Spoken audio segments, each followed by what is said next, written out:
Bonjour tout le monde, c'est l'heure des Kimbap. Oui, c'est Kimbap time. Est-ce que vous avez une vie dont vous rêvez ? En fait, une sorte d'idéal. Sans forcément parler d'une vie de luxe, mais d'une vie qui vous rendrait heureux. Sur le plan professionnel, par exemple, certains rêvent d'une grande carrière. D'autres pas forcément, mais ils veulent vivre de leur passion. Bref, il y a plein de rêves et de possibilités. Mon grand rêve à moi, niveau carrière, c'était de devenir styliste de robes de mariée. Ce qui est assez ironique parce qu'en soi, j'ai jamais rêvé d'un grand mariage avec une grosse robe meringue. Mais voilà. Le travail, la liberté et l'élégance d'une robe de mariée m'attirent. Aujourd'hui, je suis très loin de pouvoir réaliser ce rêve pour plein de raisons. Ce qui ne veut pas dire que je ne le réaliserai pas. Mais si je ne le réalise pas, est-ce que ça veut dire que je ne pourrai pas être heureuse ? Je ne pense pas. Dans la vie, parfois, un objectif nous permet d'avancer, mais aussi a souvent tendance à nous emmener ailleurs. On va rarement d'un point A à un point B sans détour. Parfois même, on se retrouve au point C directement. En fait, nos rêves, ils peuvent aussi changer en chemin. Et tout le travail fait avant pour les accomplir n'aura pas été fait en vain. Parce que ça vous aura poussé à avancer et conduit à ce nouveau rêve. Je pense alors qu'il ne faut pas voir ça comme un échec du premier rêve, mais finalement plus comme une étape. C'est pas toujours facile, je vous l'accorde. Mais parfois, c'est aussi ce qui rend la vie intéressante. Je me suis aussi rendu compte de quelque chose.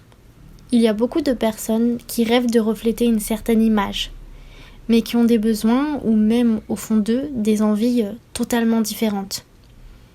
Par exemple, je vous ai parlé de grandes carrières. Je pense qu'avoir un travail haut placé, c'est assez gratifiant pour l'ego, et ça donne une certaine image. Parfois, c'est notre rêve, et c'est vraiment ce dont on a besoin. Alors c'est bien. Mais d'autres fois, il s'agit d'une image, d'une manière dont on aimerait paraître auprès des autres. De même au niveau des relations. Certains aimeraient paraître sans attache et indépendants. Mais en réalité, ils s'attachent vite et en fait seraient très épanouis en couple. Pour l'indépendance, on peut être en couple et indépendant. Mais ça, c'est un autre débat. Est-ce que une situation similaire vous est déjà arrivée à vous ou à un de vos proches ?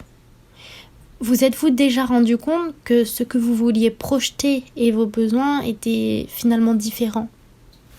Si c'est le cas, c'est tout à fait humain. Moi-même, ça m'est déjà arrivé.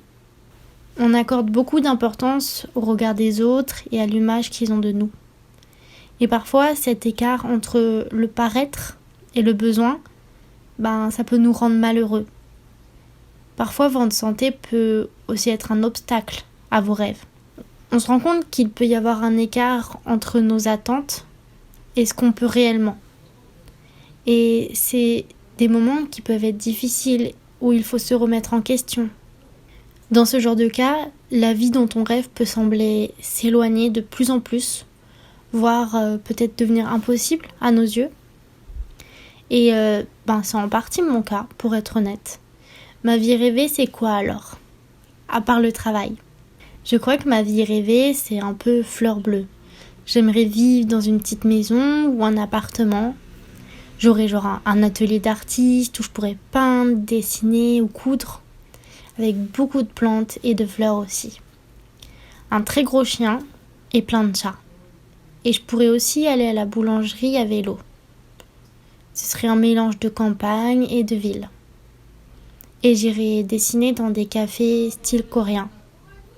On verra bien, peut-être que plus tard je vous parlerai depuis là-bas, en revenant de ma boulangerie à vélo. Mais même si je ne peux pas réaliser tout ça, je pense que je pourrais trouver d'autres rêves. Il y a une autre chose aussi qui m'est arrivée. Par exemple, je rêvais d'aller dans une certaine école et de vivre ailleurs. C'est quelque chose qui m'a animée et qui m'a poussée à avancer. En fait, j'ai tout fait pour y arriver. Mais une fois mon objectif atteint, ça a été la chute libre. Pourquoi ? Parce qu'en fait, c'était vraiment loin de ce que j'avais imaginé. Parce que l'ambiance y était mauvaise, la manière de faire ne me correspondait pas. Plein de détails et d'événements qui ont presque transformé mon rêve en cauchemar finalement. C'est une situation qui arrive aussi. Comme je vous l'avais déjà dit dans d'autres podcasts, dans ma vie, j'ai eu beaucoup de nouveaux départs. En tout cas, ce que je considère comme tel. Mais ils se sont à chaque fois terminés en un échec pour moi. À tel point que j'ai commencé à désespérer et à ne plus pouvoir rêver. J'ai eu l'impression que, quoi que je fasse, tout se terminerait mal. Finalement, ces nouveaux départs étaient inutiles. C'est ainsi que je pensais à l'époque. Aujourd'hui encore, dans des mauvais moments, je pense parfois comme ça. Mais si je regarde objectivement, sans ces nouveaux départs, sans ces échecs, il y aurait certaines choses qui sont aujourd'hui dans ma vie qui n'existeraient pas. Par exemple, si je n'avais pas décidé d'aller dans cette école, je n'aurais pas rencontré mon futur mari. C'est pas toujours facile et parfois j'ai envie de me taper la tête contre le mur. Quand tous vos rêves semblaient s'effondrer ou qu'ils semblent devenir impossibles, ça brise. C'est quelque chose qui m'est arrivé récemment. Dans les moments où j'étais les plus mal, j'ai commencé à rêver d'une certaine vie. Mais plein d'aléas ont fait que cet objectif était très difficile à atteindre, voire impossible. Devoir remettre en question tout ce qui vous a aidé à tenir et sortir du mal, c'est dur. Vous vous sentez perdu et déstabilisé. On a peur d'avancer et de tomber à nouveau. Mais le fait est que si on ne fait même pas un pas, rien ne se passera. Rien ne viendra à nous. On fera du surplace. Alors aujourd'hui, j'avance dans une direction. Ce chemin me semble complètement flou. Et je suis persuadée qu'il ne sera pas une ligne droite. Mais si j'avance pas, personne ne le fera pour moi. Peut-être qu'en fait, ce qui me semble insurmontable n'est qu'une étape sur le chemin vers ma vie rêvée. Est-ce que vous vivez déjà votre vie rêvée ?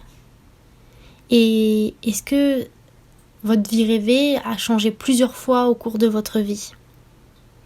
En tout cas, si quelque chose vous tient à cœur, n'abandonnez pas.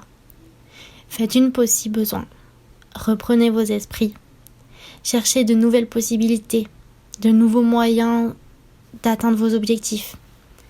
Et repartez une fois reposé. On ne se rend pas compte, mais souvent, derrière de grandes réussites, il y a beaucoup d'échecs. Ou même un grand chemin parcouru. Un chemin rempli d'obstacles. Mais à chaque échec, il faut se relever. Ça ne sera pas toujours facile. Parfois, ça demande beaucoup de temps. En parlant de temps, ces jours-ci où je ne me sens pas très bien, je sens comme quelque chose apparaître en moi. Une volonté. Pourquoi, me direz-vous ? Parce qu'aux dernières nouvelles, on n'a qu'une seule vie. Et je souhaite vraiment gâcher le moins de temps possible à être mal. Mais voilà, on ne choisit pas toujours d'être mal. D'ailleurs, souvent, on ne choisit pas. Mais j'imagine que c'est un des obstacles vers ma vie rêvée. Prendre du temps pour aller mieux, c'est aussi avancer. Alors rêver, c'est important. Mais est-ce que vous pensez que c'est possible de vivre sans rêve ? Est-ce une obligation d'avoir un objectif à atteindre ? Ne peut-on simplement pas profiter de la vie et la vivre comme on l'entend ? Mais est-ce que profiter de la vie n'est pas en soi une sorte d'objectif ou de rêve ? C'est un débat assez compliqué, il me semble.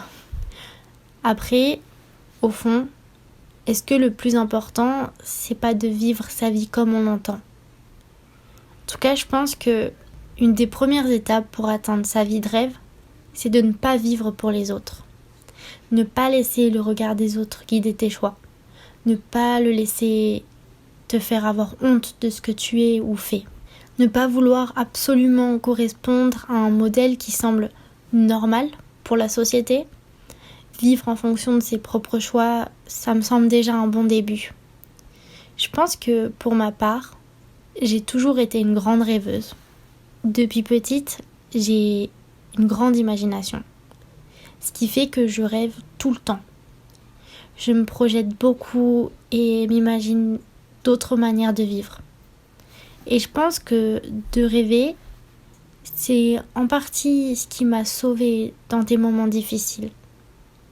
Parce que j'ai rêvé d'une vie qui me rendrait heureuse. J'ai rêvé de voyages et d'aventures.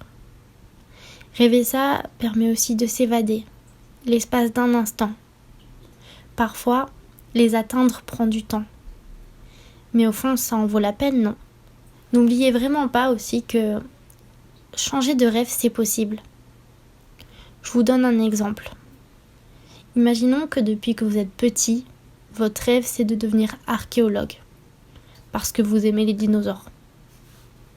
Vous gardez ce rêve, il vous guide dans vos choix. Mais une fois, presque au bout du chemin, vous doutez. Vous vous rendez compte que ce n'est plus ce qu'il vous faut. Vous avez peut-être peur de changer de choix. Peur de l'incompréhension de votre famille qui vous a tant soutenu dans votre rêve. C'est une situation qui peut arriver à beaucoup de personnes. Et vous savez quoi ? C'est tout à fait ok. C'est ok de changer. Je pense vraiment que suivre son cœur, sans vouloir faire cliché, c'est vraiment important. Alors parfois, laissons-le nous guider vers notre vie de rêve. Ou du moins, vers une vie qui nous rend heureux. Comme d'habitude, nous attendons vos histoires. N'hésitez pas à envoyer toutes les histoires que vous souhaitez partager à kimpaptime@gmail.com. N'importe quelle histoire est bonne. Inquiétude pour l'avenir, conflit avec les amoureux, problèmes au travail, tristesse, joie, colère, inquiétude, anxiété, bonheur, tout est bon pour nous. Si vous avez besoin d'empathie ou de consolation, ou si vous voulez partager de la joie et du bonheur, veuillez visiter Kimpap Time. Alors il est temps de finir le Kimpap Time d'aujourd'hui. À la prochaine. Nous nous réunissons tous les lundis à 7h. Ciao!